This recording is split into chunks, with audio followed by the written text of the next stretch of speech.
My name is Jonathan Lyonhart, coming to you from Cambridge, UK. I'm sorry I could not be present with you today at the second regional conference of the Society for the Phenomenology of Religious Experience. Instead, I'll be videoing in my paper, which is titled Being and Timeless Faith, Juxtaposing Heideggerian Anxiety and Religious Experience. In Being and Time, Heidegger reveals the revelatory power of mood. Dasein does not exist in some neutral, objective state to only then have mood lathered over it like a sickly sweet syrup. Rather, Dasein is always in a mood, whether happy, angry, or sad, and even the seeming absence of such moods is merely the subtle presence of other ones, such as boredom or tranquility. This ever-presentness of mood hints at its inescapable fundamentality as an existentiale of Dasein. For just as reason can claim to have an emotional explanation to accompany all our moods, so too our ideas are always accompanied by a mood. Even the purest Theoria has not left all moods behind. In this, mood has the ability to reveal or conceal reality. So, for example, a bad mood can derail the mind and dull the senses. You know, when you're having a fit. And as such, many decry emotion as a distraction from reality.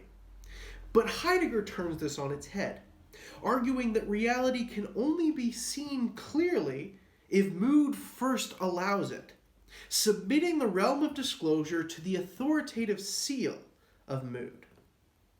If mood is not on board, theory gets nowhere. In turn, mood reveals the world in ways that theory cannot. A generic and anatomical description of spiders does not do justice to the reality of encountering one. Only the phenomenological mood of horror truly expresses the world that is experienced when we encounter a spider. The choice to favor theory over mood was indeed a choice, and we need not choose as many of our forebears have done, when they rationalized away half the world of experience. Mood reveals the nature of things for us, reveals what matters to us. Without such mattering, objects within the world would have no significance for us, and so we could not relate to or engage them at all. For things only present themselves to us already mooded. Mood thus has the power to disclose truth or to close down all disclosure. Heidegger's phenomenological method allows him to return to the phenomenon of mood, sitting in its disclosive power rather than reducing it to some allegedly more fundamental, more rational structure. Well, understanding and discourse still have their place as avenues of being's disclosure. They have no jurisdiction to adjudicate once and for all the disclosure of moods. Mood thus has the power to disclose things within the world and grounds the possibility of such disclosure. But what Heidegger is seeking is not merely disclosure of something in the world, but rather the world as a totality. His unique answer to this is through the revelation of the mood of anxiety. However, to understand anxiety, one must first understand the mood of fear. Fear is always directed at a being in the world. So I run in fear from the bear. I hide in fear from my boss. The mood of fear reveals the nature of things in the world, their stature and might and trauma. But what about a mood like anxiety? Whereas fear is directed towards and discloses a specific being in the world, Heidegger contends that anxiety is more vague and is a general sense of dissatisfaction with the world as a whole. The anxious soul often finds themselves anxious, even in the midst of pleasant circumstances. They're plagued by a general uneasiness that cannot be shaken off like a flea nor kicked away like a beast, that cannot be dealt with in the usual way one deals with things in the world. The crisis of meaning that anxiety awakens is similar to the breakdown of the hammer that causes one to catch sight of the overall project. Anxiety is thus not directed at something specific within the world, but the world as a totality. It is the primordial mood that most fully discloses the being of Dasein's world. In turn, anxiety makes one see through the everyday trivialities and the little victories that bring meaning to the they. Anxiety distances the individual from the world of significance, making us feel, in Critchley's words, like observers of a game we no longer see the point in playing. By relocating us outside of the meaningful world of the they, anxiety is actually freeing us from the world, freeing us from the petty concerns that so easily concern the inhabitants of this world. This anxious sense of alienation from humanity is, in fact, a hopeful first glimpse of the possibility of being authentically ourselves. And since anxiety is not directed toward an object within the world, but toward the world of significance altogether, anxiety is in fact disclosing the totality of being, as well as the possibility of not being.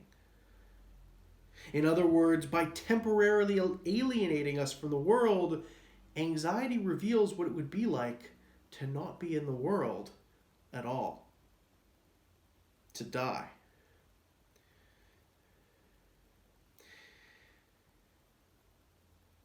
The imminent possibility of death is ever present throughout all of life. And while the they acknowledges this inevitability, it makes it vague, generalized and distant. Death happens to us all, but far off and in the future. The they suppresses its anxiety over death. But Heidegger believes it is only in death, or in the anticipation of death, that one can be truly free and authentically themselves. Death reveals the possibility of our non-existence, of one day dying and no longer being adorned by all the status and aims of the they. The masses blindly chase that which they cannot take with them. But anxiously living in awareness of death frees one to be authentically themselves, rather than living out of this external framework grounded in the they. Therefore, while the mood of fear is directed towards a particular object in the world, anxiety reveals the deathly nothingness at the heart of Dasein's world as a totality. Now, Heidegger's contrast between fear and anxiety is the hinge of much of his ontology, revealing Dasein's world as a totality. However, one would like to suggest today that a similar phenomenological method can be applied to faith, leading to drastically different metaphysical conclusions from Heidegger. Arguably, faith is a mood, a feeling of joyful trust that can be phenomenologically consistent and at times overwhelming in its power. However, faith is not necessarily directed towards a specific object within the world. One cannot point and say, "I found him or her. God is right there." Indeed, attempts to do so through miracles, supernatural encounters, answered prayers, teleological design, or historical dialectics have all been roundly critiqued by the Western tradition. But then what is this mood of faith disclosing if not something within the world? Perhaps, like anxiety, the mood of faith is not revealing an object within the world, but the world as a totality.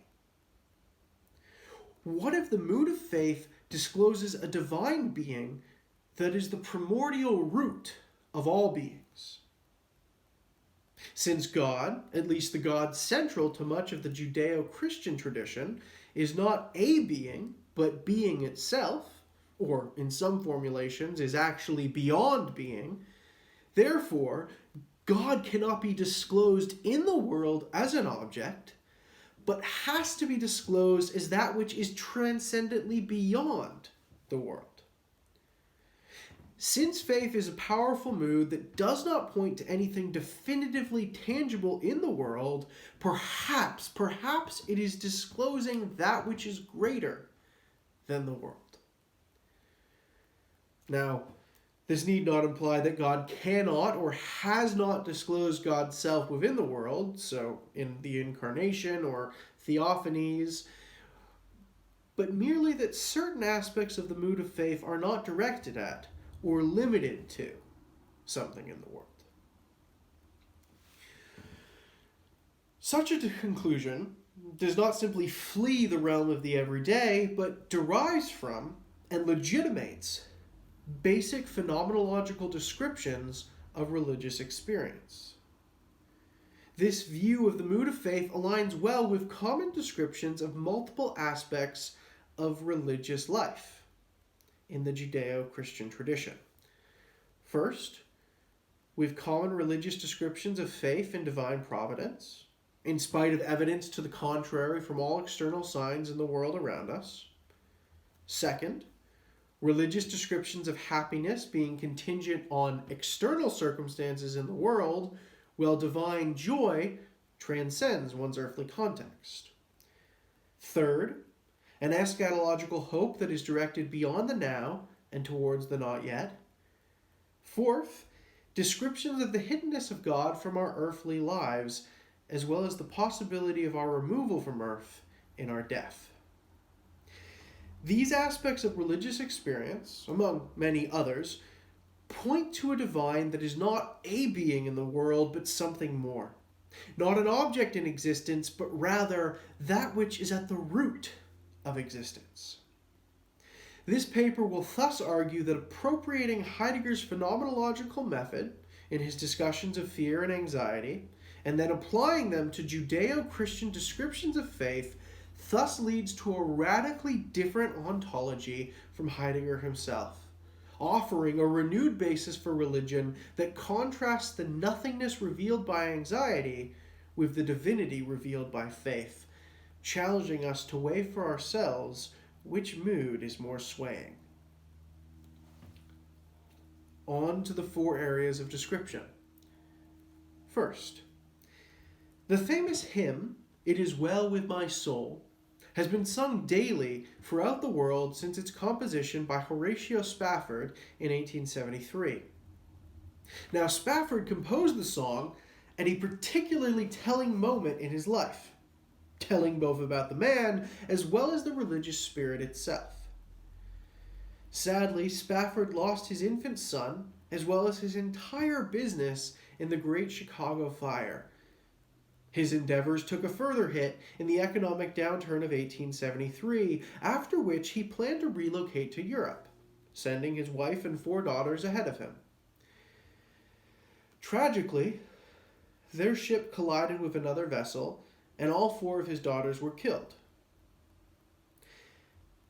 En route to meet his grieving wife, Spafford passed near where his daughters had perished, and it was in that moment that he penned the lyrics.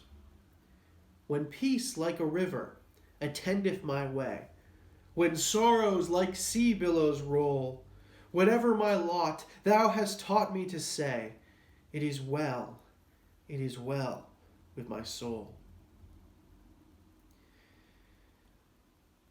Despite the world around him, whatever my lot, despite the world around him, his mood of faith empowered him to trust in the divine plan. It is well with my soul. This faith was not directed at any object in the world, for the world had taken everything from him, but it was directed rather at the plans of a God who watches over the world. Such accounts are common throughout Western and indeed many non-Western religions, and are as ancient as the story of Job, who lost all his worldly treasures yet refused to scorn God and die. Faith is commonly defined in precisely these terms, as faith despite the external world of objects around us, and so faith that is either an illusion, which would negate the disclosure of the mood, or faith that is pointed to something beyond the world. Such a mood is not simply reducible to happiness, for one is not happy that their circumstances are horrid, but nor is it truly reducible to sadness, for it is tinged with too much hope. Yet nor is it easily reducible to hope either, for like fear, hope oft points at something in the world. I hope I will get a raise. I hope my child does well at school. But faith is not always directed at something in the world, and is often described as faith precisely because it is not. Thus, such descriptions of faith cannot always be reduced to some other, more fundamental mood, nor to something in the world, and so rouses us to Dasein's world as a totality, possibly disclosing, despite our present circumstances and trials, a broader providential plan and planner. Second, Spafford's titular lines declare, it is well with my soul." What is this wellness which swells up within despite the hell that is without? This faithful wellness cannot simply be happiness, for one cannot imagine anything but tears astride Spafford's face while he writes these lyrics. Now, C.S. Lewis has argued that there is in faith a wellness that is higher than happiness. While happiness is directed at pleasures in the world, at love, food, sex, a summer's day, there is a joy that seems to inbreak from the outside, to miraculously disrupt earth like a bolt from heaven. Lewis writes, "I call it joy, which is here a technical term and must be sharply distinguished both from happiness and pleasure. I doubt whether anyone who tasted it would ever exchange joy for all the pleasures in the world." Lewis thus distinguishes sharply between earthly happiness and heavenly joy, which one would not give up for all the pleasures in the world. While happiness and sadness are evoked by our success or failure to grasp something in the world, joy transcends the particularity of our roller coaster circumstances. Such description is also found in the New Testament, when Paul and Silas are whipped and thrown in prison in Philippi, and yet sing songs to God throughout the night.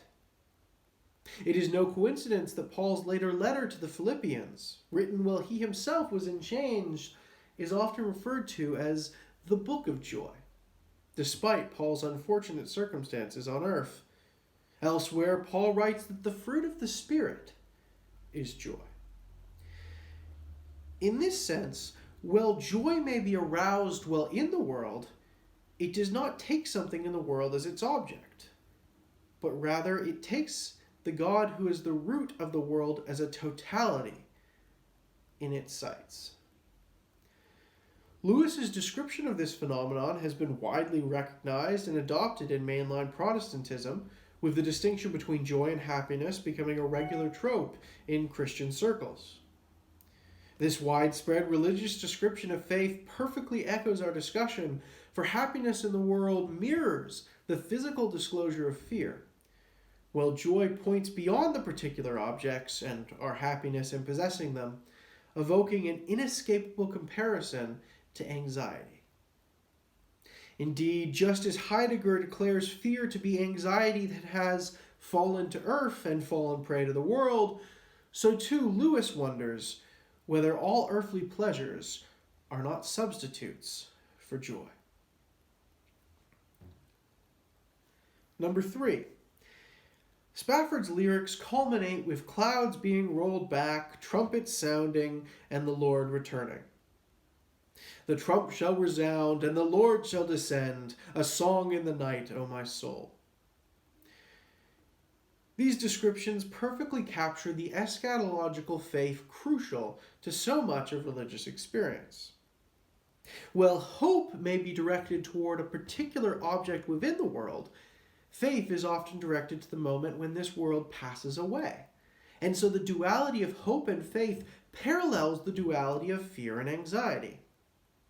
The eschaton is not merely described as a rearranging of the earth into a more pleasant pattern, though it often includes such rearranging, first becoming last, etc., but is often described instead as the meeting of heaven and earth. When the higher realm that exists above creation enters in, your kingdom come, your will be done on earth as it is in heaven. This heavenly kingdom of God is often experienced and described as being itself, from which the lower realms merely emanate, Plotinus, or participate in, Aquinas. In this light, the mood of faith would be disclosing an eschatological vision of the totality and fullness of being, rather than merely rearranging finite beings into a more pleasant pattern. In longing for what ought to be, one is longing for the goodness of being itself to unite with what is.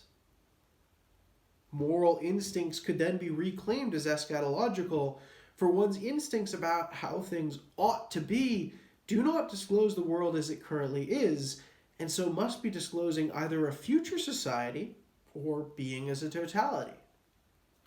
Now, perhaps the former is correct, and these instincts are just prophetically disclosing a more advanced human society that is to come within finite history.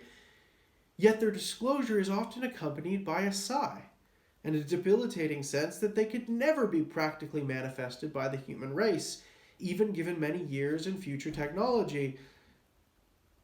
So then what are these moral instincts disclosing? Perhaps, in line with the mood of faith, the moral instinct is disclosing heaven itself, when all things are made right and the goodness of divine being is wed to finite beings. This may also allow us to reclaim a long desecrated phenomenon of human experience: denial. The denial one experiences when a loved one perishes or something goes wrong in the world around us, a denial which is often written off as a stage of grief to be gotten over, may actually be disclosing a celestial reality that is to come, i.e. the world that ought to be. Denial would then only be negative when, like fear, it is aimed at an object in the world, so pretending someone's alive when they're not, while its positive disclosive power is revealed when it points to the divine reality that is the root of all beings. So, admitting someone is genuinely gone from this earth, but having faith they'll nonetheless be found again in the kingdom of God. When things go wrong, denial would seem to be an automatic reminder that this is not all there is, as if God had infused the promise of heaven into every failing on earth. Denial would then be useless for revealing what is in the world, but essential for reminding us what ought to be, birthing an eschatological longing and hope that aligns with common descriptions of the mood of faith. 4. That's 4 fingers, right? Yeah, 4. As powerful as the mood of faith may be for Spafford and others, even those so empowered often find themselves wondering about God's absence in the world, both in traumatic events and just in general. The seeming hiddenness of the divine has been described by atheists and even by Christ himself. My God, why have you forsaken me? Indeed, much of the history of Western thought seems to be the evacuation of the divine from the world. E.g., Darwin removed the divine from nature, Marx slapped the spirit out of history, Nietzsche gutted morality of its divine parentage. It has become increasingly difficult to point at something in the world and say, God is right there, that is the proof. And those that do so are soon accused of God of the gaps thinking, or of simply being ridiculous. Yet this experience of the hiddenness of God is precisely what the mood of faith appropriates and reclaims as its own. The mood of faith is not directed towards a specific being within the world, but to being as a totality. The fact that faith encounters a phenomenon that does not necessarily correlate to another something in the world suggests it may be disclosing that which is beyond the world. Lewis writes, "Creatures are not born with desires unless satisfaction for those desires exists. A baby feels hungry. Well, there is such a thing as food. A duckling wants to swim. Well, there is such a thing as water. Men feel sexual desire. Well, there is such a thing as sex. If I find in myself a desire which no experience in this world can satisfy, the most probable explanation is that I was made for another world. I must keep alive in myself the desire for my true country, which I shall not find till after death." It is fascinating that Lewis here links this absence from the world with death, for Spafford's hymn also echoes such an embrace of death. "No pang shall be mine, for in death as in life, thou wilt whisper thy peace to my soul." Arguably, the being unto death of Heideggerian anxiety works just as well with various descriptions of the mood of faith. For faith, in reflecting upon the everlasting, beckons one also reflect upon the contrasting finitude of earthly possessions, as well as the fleetingness of their own flesh, i.e. that they too themselves will soon be absent and hidden from the world. Just as God is seemingly absent from the world, faith also reveals what it would be like to be absent from the earth, not merely disclosing, but encasing that disclosure with a longing unto death. So St. Paul writes in Philippians 1, "To die is gain. I desire to depart and be with Christ, which is better by far." This is not merely a vague sense of mortality, but an active and daily living unto death, as described by Jesus of Nazareth when he said, "Do not store up for yourselves treasures on earth, but in heaven." This not only parallels anxiety's being unto death, but Heidegger's accompanying authenticity and freedom from the they. For in focusing upon the everlasting, one sees through the trivialities of the secular world, seeing how the earthly rat race the they runs will soon fade away, freeing us to live in a different way from the masses who are enslaved to such things. The writer of Ecclesiastes describes this phenomenon, for he undertook many great projects, only to realize all was vanity, for all returns to dust and death. The things and status that define the they thus cease to define us, for you cannot take it with you to heaven, and so the shackles of earth are loosed. One need not play the game that everyone else is playing. Thus, in disclosing the everlasting, the mood of faith contrasts the dying flesh of faith, which we will soon be absent from, freeing one from the trivialities of the secular rat race that consume and distract the they from preparing for their imminent demise.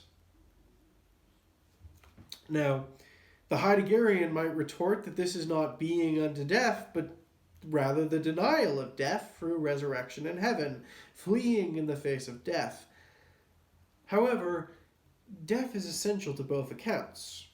The Christian account even has death as its very symbol. And it is only the final destination of death that is disagreed upon, which simply comes back to Heidegger's vastly different ontology from what is being proposed here. Further, the religious account can actually embrace and appropriate this accusation of denying death, for, as previously argued, the phenomenon of denial may actually point beyond the world of beings to being itself, disclosing a deeper reality in which death does not have the final word. In conclusion, juxtaposing Heideggerian anxiety with the mood of faith leads to a radically different ontology from that of Heidegger himself. This juxtaposition arises out of and legitimates various aspects of Judeo-Christian description, particularly in regards to divine providence, joy, eschatological hope, and the hiddenness of God. This mood of faith cannot simply be reduced to happiness, sadness, nor hope, but beats on as its own beast. Like anxiety, it leads to a sense of being unto death, freeing us from the quotidian qualms and earthly vices of the day. The noted failure of faith to disclose the details of objects in the world, so when a little boy prays in vain for a family member to live, or when religious tradition fails to disclose scientific facts, this may actually suggest that faith is not disclosing something in the world, but that which is beyond and at the root of the world. Faith is indeed assurance of what we do not see. While some might dismiss such faith as a naive refuge of the unsophisticated, the phenomenologist must take seriously descriptions of a mood of faith that imposes itself upon a large portion of the human race, both globally and historically. Many mortals, both now and throughout time, have felt the phenomenon of faith bear down upon them despite their circumstances, suggesting that perhaps what this mood is disclosing is not just another being in the world, but the divine who is at the root of being as a totality. Thank you.